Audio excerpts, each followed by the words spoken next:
Hi, my friends in Wu Healing Group. I'm excited that it's Dao De Jing study again for us. Yay, we're finally on to chapter 5. Excuse me, let me just see. I think I'm not centered. Now I'm centered. Isn't that great? I can just move the camera and now I'm centered.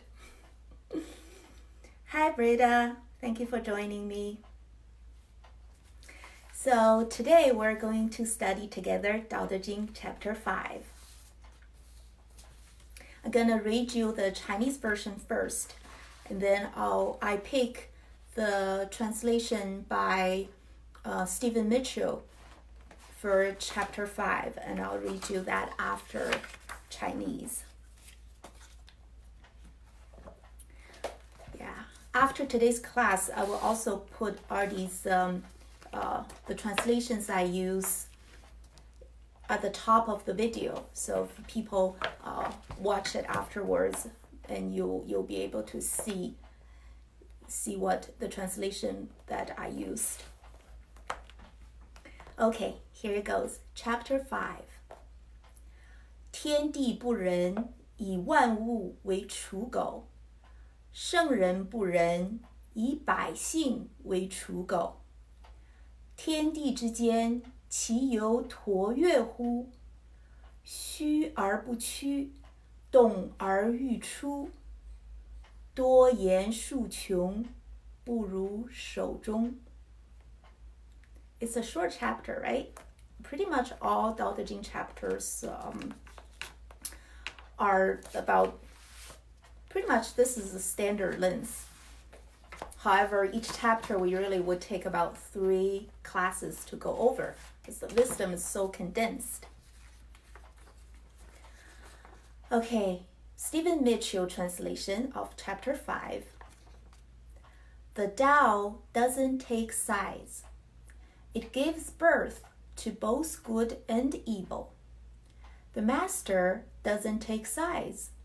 She welcomes both saint and sinners. The Tao is like a bellows. It's empty, yet infinitely capable. The more you use it, the more it produces. The more you talk of it, the less you understand. Hold on to the center. Beautiful translation.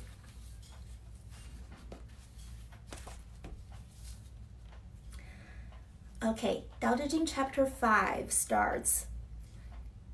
天地不仁，以万物为刍狗。天地, we talk about in our previous studies that talk about 天地. 天 means the sky, heaven, and 地 is the ground, earth. So when you say 天地, we can also translate it as a nature. So the whole nature. 不 means no, not. 不仁, here 仁 is a very important word. 仁 can be translated as humanness, benevolence, kindness, means having goodwill towards something, someone. In Chinese culture, 仁 is a very important, like I said, very important word. Why did I say that? Hi, Karen. Thank you for joining me. Because I'm sure you've all heard about Confucianism. So Confucius lived about 2,500 years ago. And so he's the one who first, he said that he did not create anything new.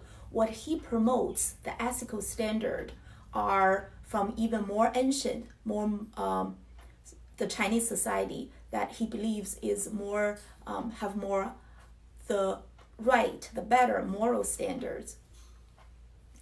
In Confucianism, there are 5 basic virtues. They are called, let me see, I printed out for everybody. Oh, if I can find my piece of paper, it's here. I'll make sure. Okay, so these 5 basic virtues are 仁、义、礼、智, and 信. 仁, we just explained it. It means kindness, benevolence. 义 means justice. 义 means doing the right thing. And 礼 means ethic. 礼 means good manners. 礼 means treating people right. Be respect of others. And 智 means wisdom. And last one, 信 means honesty. 信 means trustworthiness. So these five characters, these 5 words, meanings, are the 5 basic virtues in Confucianism. And you may know that Confucianism is, can you say, the core philosophy that in Chinese culture that's been passed down for 2,000 years. So you can see that these 5 are very important virtues, I can say, in Chinese culture, past and present. And 仁 is the first one of these 5. Usually you can see, usually that's true, is that usually a book, if you read a Chinese book or an article, you read the first chapter, that is the most important chapter. And here, certainly these all 5 virtues are important, but 仁 being put as the first one, you can say that it will be probably the most basic, the most important virtue. So this is actually a very, very interesting chapter, because if you are a Chinese and if this is the first time you're reading this chapter, in the first section it comes out, it says, the heaven and earth, the nature is not 仁, it's not kind, doesn't have this basic virtue. It will be, I would think it will probably be quite taken back. It's like, what's happening here? And when you say saying someone is not 仁, it's a pretty serious accusation of something. You're doubting someone's this person's moral standard is so you're doubting that. That's a pretty serious. Hi, Karen. So here, Lao Tzu said, the nature is not benevolent, is not kind. And why? Why? Let's see the next part. Because she 以万物为刍狗. 以 means take something as something. So take 万物. 万物, we also talk about that in previous studies of Dao De Jing chapter, in the earlier chapter. 1 is a number. In Chinese, it's 10,000. And 万物, in Chinese language, often we use a big number to represent something it's like everything, all-encompassing, all things. So 万物 can be interpreted as all things, all beings on earth, between heaven and earth. 以万物为刍狗. So nature think everything that's in it, that it includes, as 刍狗. 刍狗means it means a dog statue that's made of straw. And in ancient Chinese, people make these dog statue that's the like straw dog for ritual ceremonies. For example, if you want to pay respect to nature or to the gods, and you make these straw dogs, and it's supposed to represent a real dog as a sacrifice during the ceremony. And after it's done, then it serves its purpose, and it gets thrown away. So here it says nature. Think about it. It's like how nature sees all beings. Nature sees all beings as like the straw dogs in a ceremony. During a ceremony, maybe you will have like dancing, maybe chanting, singing, a certain movement you do. It's in a way, it's kind of like we put up this show, this play, and nature sees everything here that's in nature, just as as a fake thing, a straw dog that's in a play. And when it's done, it's gone thrown away, and nature just let it go. And this is I feel like this let's say attitude is it's contrary to what humans often do. We often take things that happening in our life, like we think they're all real. Everything happens. Our feelings feel so real. Our pains and sufferings feel so real. I mean, our happiness certainly feels so real. And because they're so real, we feel that they are very important to us. And so we also put a lot of emphasis on them. And so we get very stressed out when things don't go our way, because we think they're so real, so important. However, here, see, Lao Tzu is telling us nature.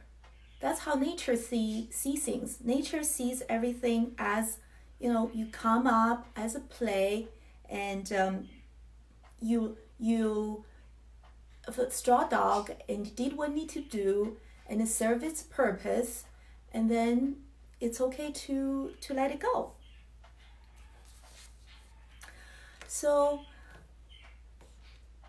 after said all that, I feel that when I see saying the nature is not kind, I just feel like it's actually think it's a very wonderful thing.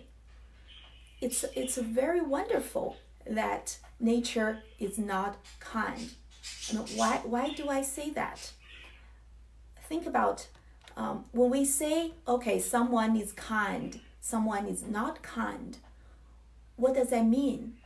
We have to have some kind of standard, some kind of criteria, right? To be able to, then we can judge whether this person or this behavior is kind or not kind. However, here it's saying that nature doesn't set up these standards. Nature is not like this authority figure that resides above all beings, resides above us, and then saying, okay, this you can do, that you can't do, and this is following the it's a moral way to do things. That's not a moral way to do things. Instead, what nature does is, I know I've said this before, it holds the space for us. It's like it provides us with this totally open playground. It's this I think it's called sandbox game. It's a game for us where we are free to do whatever you feel like, whatever that you want to explore, however you want to explore, however you want to create the life the way you want it. and you want to experience certain events. You want to experience some emotions, and it's like it's all here. So just give you total freedom to explain, to experience. And think about it. How can you think about a better school? Can you think about after a better way to learn things is you go out, you explore, and then you learn from what you did. And so for me, in a way, I feel like that this is nature was actually showing us, yes, nature is not kind. Because why? Because it's beyond kindness. It's beyond our human standard of what's kind, what's not kind. However, what nature gives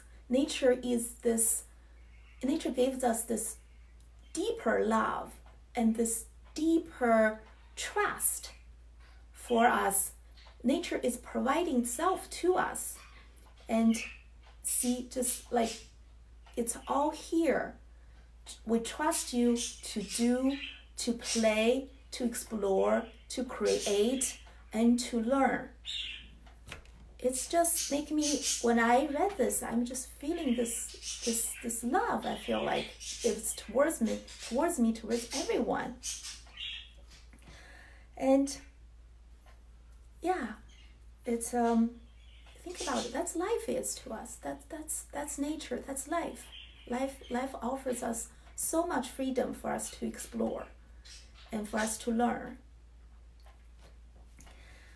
And some people probably think some people may be thinking, so that means that us humans, we can just do whatever we want. So isn't that why we're having these pretty big serious problems in the world, right? It's like we hear about pollution, we hear about global warming, we hear about deforestation, we hear about overfishing, and so on and on and on, right? It's like, isn't that why? Just because we just feel like we can just do whatever we want? That actually is a very, very, very good point. As the Bible says, whatsoever a man sows, that shall he also reap. So you reap what you sow. You take the action. Also, then you suffer is not the word, and then you say you get the consequence. It could be good or could be bad. And think about it. This is also great. Why? It's because it's a feedback system. So you make a decision. So every day we make so many decisions. You make a decision or you take action, and then then you reap what you sow. You can see there's this feedback system to tell you, okay, if you do this, and this would happen. And if you like it, you're like, okay, if I'm nice to people, if I'm conscious about what I use, and I'm be conscious of protecting the nature, and then you get good results back. And if you just feel like just take everything for yourself, or don't considering what's going to happen for down the road, and then you also get this kind of feedback. You get the consequence. In a way, it's a wonderful studying system, right? We all know, like, if somebody tell us, this is a better way to do it because of this and this, maybe your mind will understand. However, we don't really learn. The best way we learn is by going out, trial and error. I mean, that's not, like I said, that's not exactly perfect saying, because trial doesn't always mean error, right? And also, in a way, there's no error. You take action, you get your feedback, and then you learn your lesson, and you, based on what you learn, you take your next action. In Buddhism, this is called yin guo. Yin means reason, and guo is the result, the effect. In Buddhism, yin guo is the basic law, is one of the basic laws. One of the basic laws of the world. And it's not, according to Buddhism, it's not just this life. It expands. It's if there was a reason in our previous lives, and then you could, maybe that life you were not receiving the results effect. However, it's supposed to be passing on. Maybe you will be getting this present life. Maybe what you do may be affecting the down the road, the future lives. The idea is you will learn your lesson, and then if you don't learn it, you do the same thing, and you will see more results coming to you. So this way, it's like, okay, one life is, for example, is today. Today, maybe we didn't learn the lesson. Then, okay, tomorrow you have another chance to learn the lesson. If not, then you have another chance tomorrow, the day after tomorrow, to learn your chance, to learn your lesson. So in a way, this is truly like live and learn, right? Live and we learn. And some spiritual teachers say that's why we our soul incarnate into a physical body in this world. What's important is we learn what we need to learn, whatever that your soul set up in this world to learn. And it's like a stage. It's a school. A stage sets up all these scenarios that for us, and it's live and learn. I think is the best way to live our lives. Okay. So I hope you enjoy today's lesson. We will continue next week with our Dao De Jing chapter 5. Have a wonderful week, everyone. Take care. Bye-bye.